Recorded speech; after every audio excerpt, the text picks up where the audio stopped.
El tabernáculo estaba dividido, como hemos visto, en dos secciones. La primera, el lugar santo, y la segunda, el lugar santísimo. El lugar santo contenía 3 muebles. Esto lo hizo muy bien Bruno en una maqueta que está por allí, que la vimos el año pasado.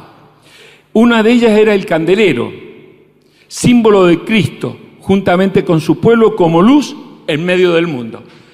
Como se dan cuenta, estoy resumiendo puntualmente algo de lo que significaba, porque tiene mucho más significativo cada cosa de la mesa, el candelero y lo que acabamos el altar del incienso. La mesa encima de la cual se exhibían los panes de la proposición, o sea, Cristo como el pan de vida. Eran 12 los panes que representaban a las 12 tribus de Israel. Estos panes se llamaban el pan de la presencia, y también me acotaron que también se llamaba el pan del rostro, porque eran puestos delante del rostro y la presencia de Dios. Después estaba el altar del incienso, en el que quemaba incienso todas las mañanas y todas las tardes, lo que simbolizaba las oraciones del pueblo que se elevaban hacia el cielo. Así que estos eran los 3 muebles que habían en el lugar santísimo, y allí el sacerdote entraba en forma diaria, mañana y tarde. En el versículo 3 va a decir: tras el segundo velo estaba parte del tabernáculo llamada el lugar santísimo. Tras el segundo velo estaba la parte del tabernáculo llamada el lugar santísimo. Aquí Dios se manifestaba en una resplandeciente nube, lo que se llama comúnmente la Shekinah. Era el único punto de la tierra donde se podía acudir a Él, con la sangre de la expiación. Nadie podía entrar con sangre ajena. Y Dios había ordenado de la manera en que debía de entrar. No se podía entrar de cualquier manera. Y vimos consecuencias de aquellos que entraron de cualquier manera. ¿Qué significa expiación? El prefijo ex significa fuera de, por lo que la expiación tiene que ver con eliminar algo o quitar algo. En términos bíblicos, tiene que ver con quitar la culpa mediante el pago de una sanción o mediante la ofrenda de un sacrificio. El sujeto culpable quedaba absuelto de cualquier pena por medio de un objeto o un animal. Jesucristo, el Cordero de Dios. A mí me encanta cuando viene caminando el Señor y Juan el Bautista lo mira y dice: he aquí el Cordero de Dios que quita el pecado del mundo. Qué maravillosa la visión que tuvo Juan el Bautista ante el Señor Jesucristo. Como Jesucristo, el Cordero de Dios. Gracias a su expiación, todas aquellas personas que hemos creído en Él y hemos confesado nuestros pecados, dice que resucitaremos y recibiremos el don de la vida eterna. Y esa es la promesa que nos hace a todos aquellos que hemos dicho sí a Jesucristo. Pues muchas veces uno cree, pero el diablo cree y tiembla. Lo importante no solamente es creer. Primero es examinarse y mirar en la condición que uno está. Luego creer y luego confesar nuestros pecados ante el Señor Jesucristo. Gloria a Él, porque nuestra esperanza no está puesta aquí en la tierra, sino en una vida eterna que tenemos junto a aquel que está preparando un lugar para que en donde yo estoy, vosotros también estéis. El versículo 4 pasa a decir: el cual tenía un incensario de oro y el arca del pacto cubierta de oro por todas partes, en la que estaba una urna de oro que contenía el maná, la vara de Aarón que reverdeció y las tablas del pacto. En la segunda sección del tabernáculo contenía el arca del pacto, recién la nombró Sergio, en el que estaba una urna de oro que contenía el maná, figura de Cristo como el pan de vida descendido del cielo. el maná. La vara que reverdeció, la vara, determinó que Aarón y no otro había de ser sumo sacerdote. Número capítulo 17. Lo digo para que lo lean en su casa. Siendo en esto figura de Cristo, cuya resurrección le señaló una vez y para siempre como Hijo de Dios. Romanos 1:4 va a decir que fue declarado Hijo de Dios con poder, según el Espíritu de Santidad, por la resurrección de los muertos. Romanos 1:4. Y después, allá adentro estaban las tablas de la ley. Cuando se hizo el templo, esto lo digo al pasar, se hizo el templo, solamente estaban las tablas de la ley. Estaban dentro del arca y de hecho Dios las miraba a través del propiciatorio ensangrentado, que habla de la sentencia de la ley cumplida en Cristo. Y de esa forma pudo morar allí manifestando su misericordia sin menguar su justicia, sin disminuir la justicia. Muchas veces se habla mucho del amor, y no se habla mucho de la justicia. Dios es amor, pero Dios también es justicia, porque Él es santo. También se habla de un incensario de oro, como si se hallara dentro del lugar santísimo. Cuando uno va leyendo, se va dando cuenta que estaba allí, pero el sumo sacerdote lo llevaba desde el altar del incienso al lugar santísimo. Desde luego, Aarón tenía que ingresar con un incensario encendido dentro del velo mientras oficiaba en el lugar santísimo en el día de las expiaciones. Quiere decir que él tenía que entrar ya con eso al lugar santísimo. En Levítico 16:12 dice: después tomará un incensario lleno de brasas de fuego del altar de delante de Jehová, y sus puños llenos del perfume aromático molido, y lo llevará detrás del velo, cuyo perfume nos habla de las excelencias de Cristo. El versículo 5 va a decir: y sobre ellos los querubines de glorias que cubrían el propiciatorio, de las cuales cosas no se pueden ahora hablar en detalle. Los querubines, seres angélicos involucrados en la adoración y en la alabanza a Dios. Los querubines se mencionan por primera vez, ¿en dónde?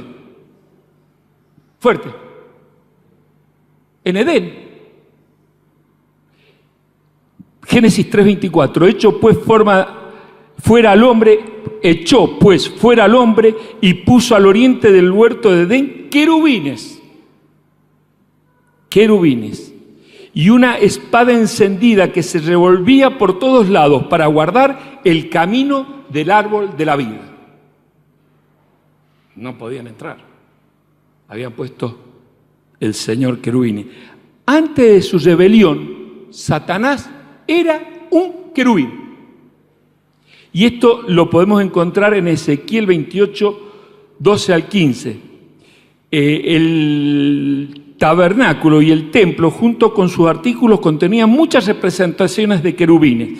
Eso lo podemos encontrar en Éxodo 25, 26, 31, estoy nombrando capítulos, en Primera Reyes capítulo 6, capítulo 7, capítulo 8, en Primera Crónica, y habla mucho acerca de los querubines. El escritor se detiene tras esta breve descripción. No era su propósito entrar en un gran detalle, sino bosquejar el contenido del tabernáculo y el camino del allegamiento a Dios que éste representaba. El versículo 6 al 10 vamos a leer. Y así, dispuestas estas cosas, en la primera parte del tabernáculo entraban los sacerdotes continuamente para cumplir los oficios del culto, pero en la segunda parte solo el sumo sacerdote, una vez al año, no sin sangre, la cual ofrece por sí mismo y por los pecados de ignorancia del pueblo, dando el Espíritu Santo a entender con esto que aún no se había manifestado el camino al lugar santísimo, entre tanto que la primera parte del tabernáculo estuviese en pie. Hasta allí vamos a leer. Por cuanto el escritor va a contrastar la ofrenda de Cristo con la ofrenda del judaísmo, tiene primero que describir aquellas que eran exigidas por la ley. Había muchas que podría haber escogido el escritor, pero seleccionó la que él creía que era la más importante de todo el sistema legal, el sacrificio que se ofrecía en el gran día de la expiación. Y eso lo podemos encontrar en Levítico capítulo 16, ya muchas veces nombrado desde este lugar. Se puede demostrar que la obra de Cristo es superior a la del sumo sacerdote en el principal día del calendario religioso de Israel. Si él pudiera lograr que Cristo era superior a todo esto, entonces él había conseguido el objetivo que se había propuesto. El escritor se daba por satisfecho. Había logrado que aquel pueblo entendiera que Cristo era superior.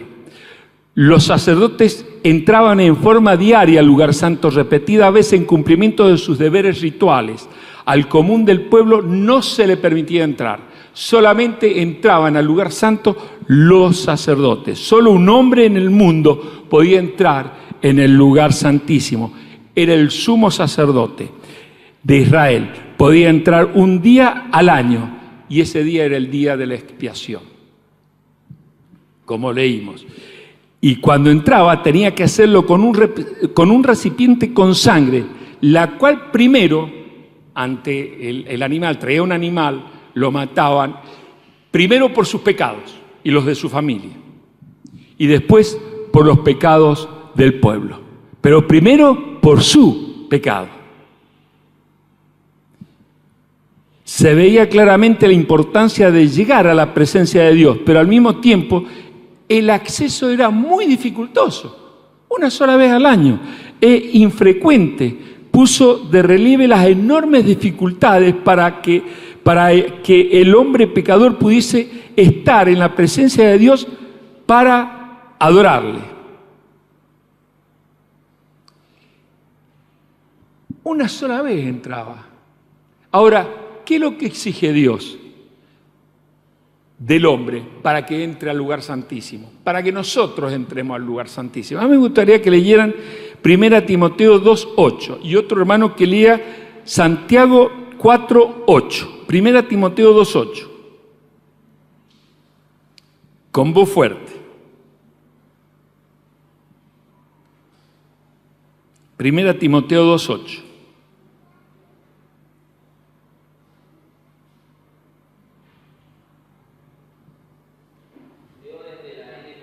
Sí. Deseo que en cada lugar de adoración los hombres oren con manos santas, levantadas a Dios y libres de enojo y controversia. ¿Y el otro? Santiago 4:8. Acercaos a Dios y Él se acercará a vosotros. Pecadores, limpiad las manos, vosotros los de ánimo, purificad vuestros corazones. ¿Cómo hay que entrar a la presencia de Dios? ¿De cualquier manera? ¿Qué dice? Que tenemos que tener las manos limpias. Y eso significa que tenemos que tener el corazón limpio. No, como decíamos recién, nosotros no podemos participar de estos símbolos si no tenemos las manos limpias. Nosotros no podemos entrar al lugar santísimo si no tenemos las manos limpias, porque Dios es santo.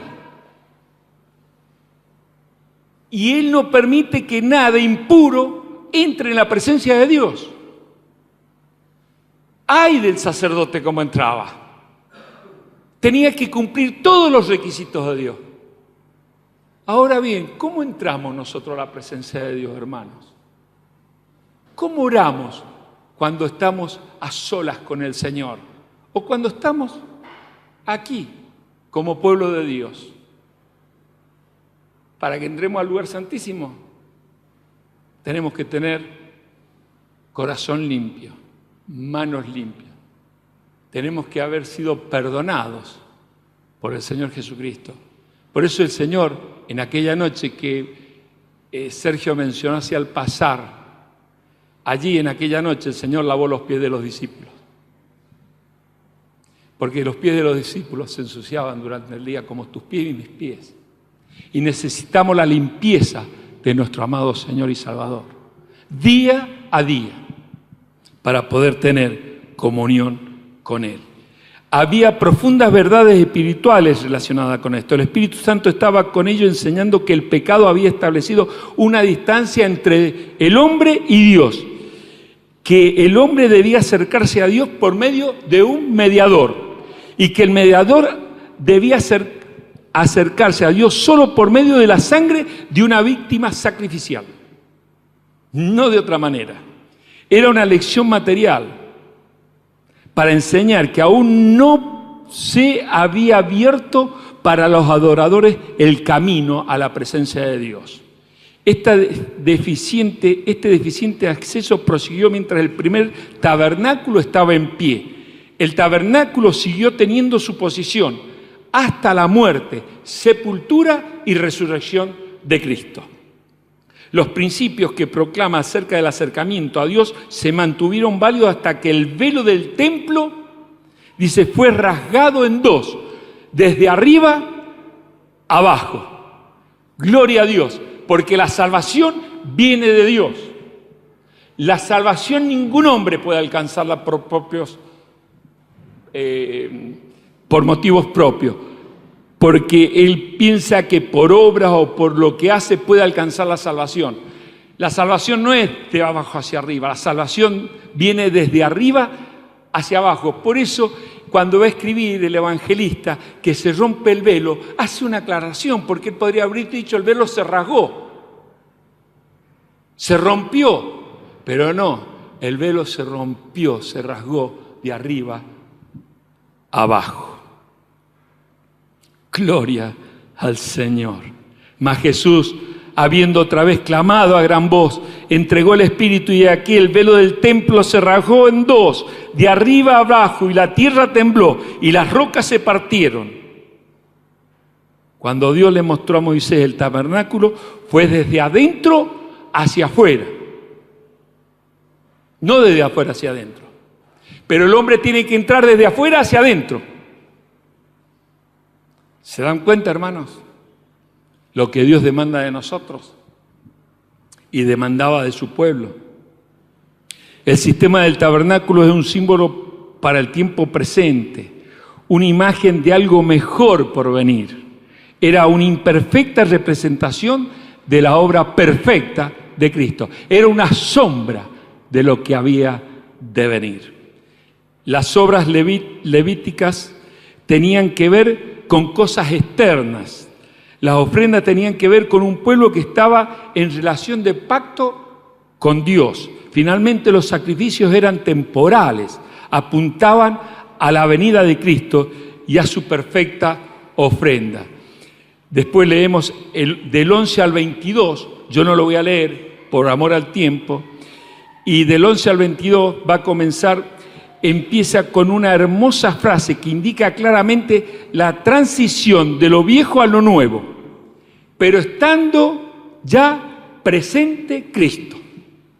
Todos los defectos y la ineficacia del régimen antiguo dependían de la ausencia del verdadero Redentor, pero Él ya se ha presentado, siendo la sustancia real de cuanto se prefiguraba tanto en los enseres del tabernáculo y en las vestiduras de los sacerdotes como en el ritual de los sacrificios y las ofrendas. Han cumplido su cometido, pues, y pueden retirarse, como leímos en 8:13. Cristo se ha manifestado como sumo sacerdote de los bienes venideros, dice la palabra, es decir, de las inmensas bendiciones que Él otorga a aquellos que le reciben como su Salvador personal. Tal vez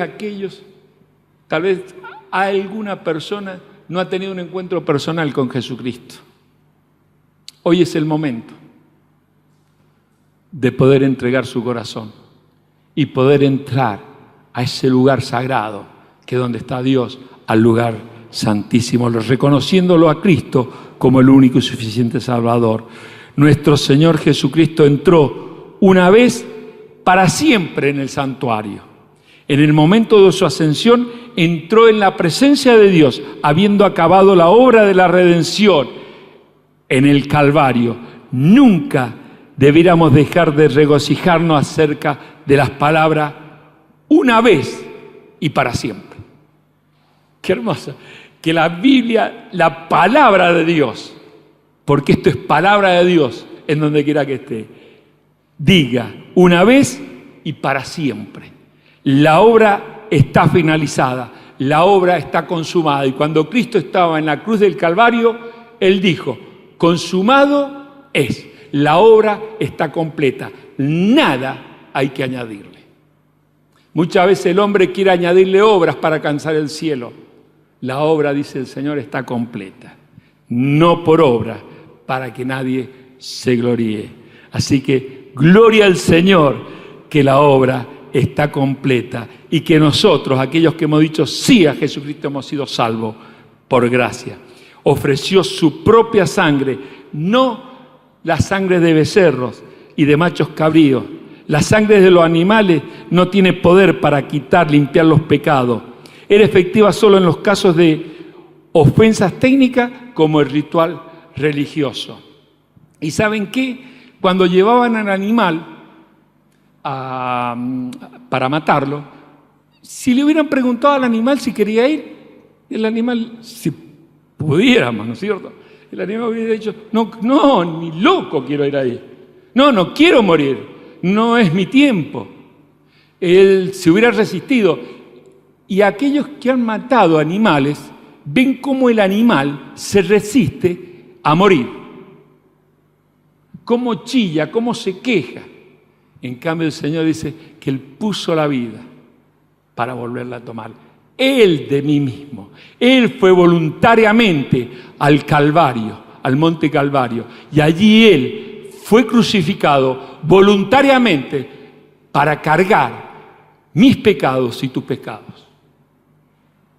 Voluntariamente.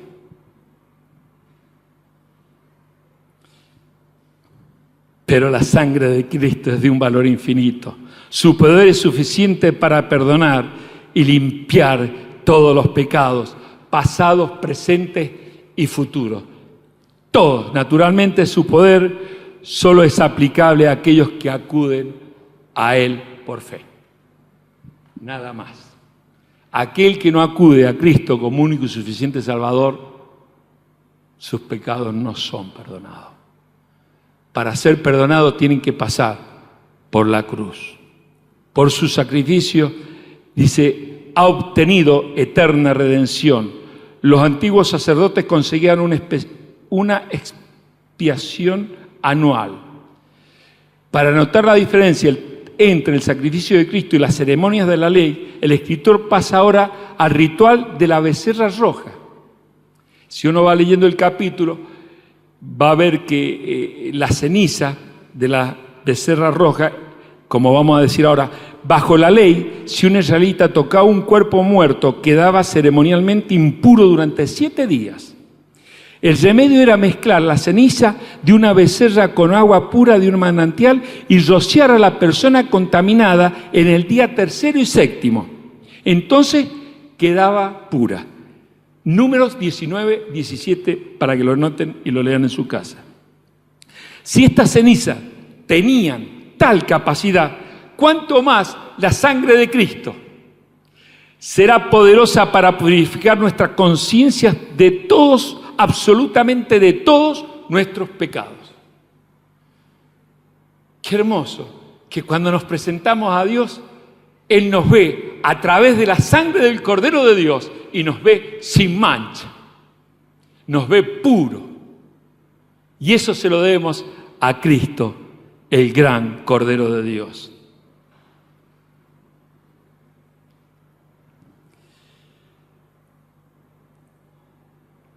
Su sangre purifica la conciencia de obras muertas para que sirvamos al Dios vivo. No se trata de una purificación física, de una limpieza ceremonial, sino de la renovación moral que purifica la conciencia, limpia de aquellas obras muertas que producen los que no conocen a Cristo en su esfuerzo por ganarse su propia purificación. Libera a los hombres de esas obras carentes de vida para servir al Dios vivo. Estas son las obras muertas, aquellas que hacemos sin Cristo. Pero cuando estamos con Cristo, nuestras obras, cuando lo hacemos para la gloria de Él, van a tener hasta nos va a dar la recompensa el Señor. Es increíble. Aquí notamos la superioridad de la sangre del nuevo pacto sobre la sangre del viejo pacto. Cristo es el mediador de un nuevo pacto. La palabra mediador se refiere a aquel que interviene entre dos para restaurar la paz y la amistad y para rectificar un pacto. Aquí el Mesías actúa como mediador entre un Dios santo y el hombre pecador. Cristo es nuestro mediador.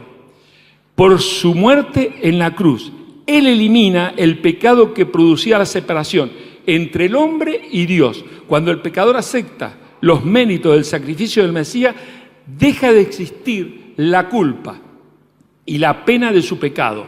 Viene a ser el receptor de una nueva naturaleza y desaparece la separación de Él ante Dios. Ya empezamos a tener una comunión con Dios, tanto en lo legal como en lo personal. Ahora los llamados pueden recibir la prometida herencia eterna por medio de la obra de Cristo. Los santos del Antiguo Testamento, lo mismo que nosotros, los del Nuevo Testamento, gozan de eterna salvación y eterna redención. El hecho de que sea suficiente a los creyentes de la era precristiana para la herencia es que ha tenido lugar una muerte, es decir, la muerte de Cristo. Ellos miraban hacia adelante, aunque muchas veces no entendían, sabía que había algo mejor. Su muerte los redime de las transgresiones que había bajo la ley. No se puede decir que no cuesta nada. El perdón de Dios es costoso, porque Dios es amor, pero también es santo. Hay un sentido en el que Dios salva a crédito. Esto lo saqué de un autor. A los santos del Antiguo Testamento eran justificados por la fe, lo mismo que nosotros, pero Cristo todavía no había muerto. Entonces, ¿cómo podía Dios salvarlos? La respuesta es que los salvaba sobre la base de lo que sabía que iba Cristo a cumplir. Sin derramamiento de sangre no hay perdón de pecado. De donde ni aún el primer pacto fue instituido sin sangre. Yo quisiera que leyéramos en Romanos 4:3, porque Abraham dice que fue justificado por fe. Romanos 4:3. Creo que esa...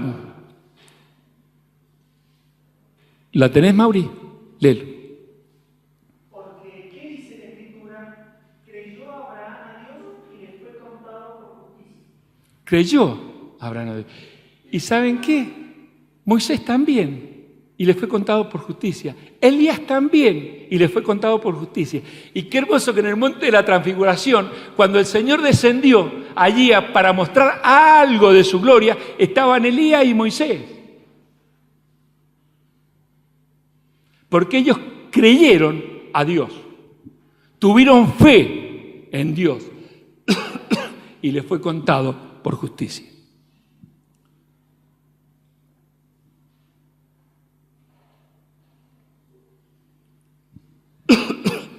El hecho de que sea suficiente a los creyentes de la era precristiana, como dijimos, para la herencia que ha tenido lugar una muerte, es decir, la muerte de Cristo. Gloria a Dios.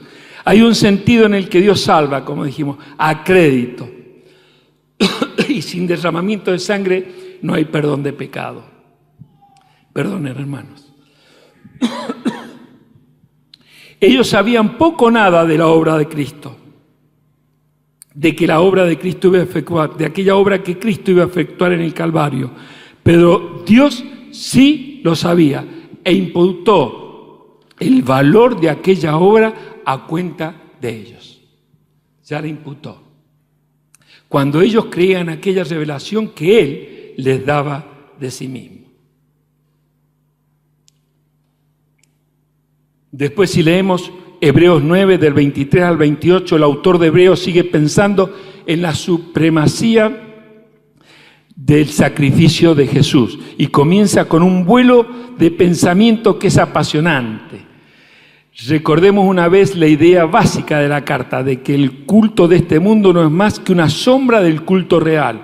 El autor dice que en este mundo los sacrificios levíticos estaban diseñados para purificar los medios del culto. Por ejemplo, los sacrificios del día de la expiación purificaban el tabernáculo, el altar y el lugar santísimo. Ahora pasa a decir que la obra de Cristo purifica no solo la tierra. Es importante que lean el capítulo 9, es completo, es muy largo, por eso no lo he podido leer en forma total.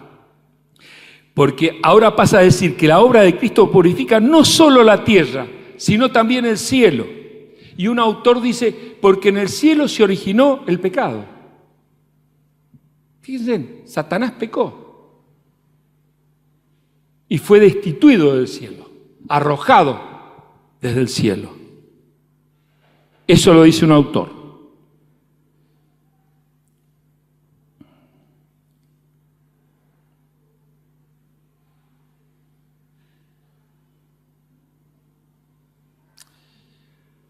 Recordemos otra vez la idea básica de la carta, como dijimos, de aquel culto de este mundo no más que una sombra del culto real,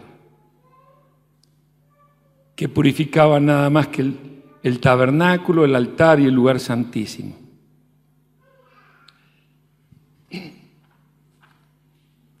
Y hay una paradoja que es preciosa.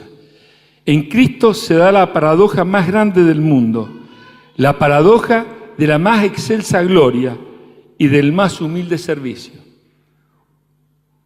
De la más excelsa gloria y del más humilde servicio. La paradoja de uno por quien existe todo el universo y que existe para el universo. La paradoja del Rey eterno y del eterno servidor. Qué hermoso que el Señor está sentado a la diestra de Dios Padre intercediendo por cada uno de nosotros. El sacrificio de Cristo fue efectuado una sola vez y para siempre. No es necesario que se repita nunca más. Año tras año se tenía que seguir el ritual del día de la expiación, porque había que expiar nuevamente las cosas que bloqueaban el camino hacia Dios. Pero ya, gracias al sacrificio de Cristo, el camino que conduce a Dios está abierto para siempre. Los hombres son pecadores y siempre lo serán, pero eso no quiere decir que Cristo tenga que seguir ofreciéndose a sí mismo una y otra vez. El acceso está abierto de una vez y para siempre. Podemos decir que nunca habrá nada que añadir a la obra de Cristo para abrir el camino que conduce a los pecadores a la presencia de Dios.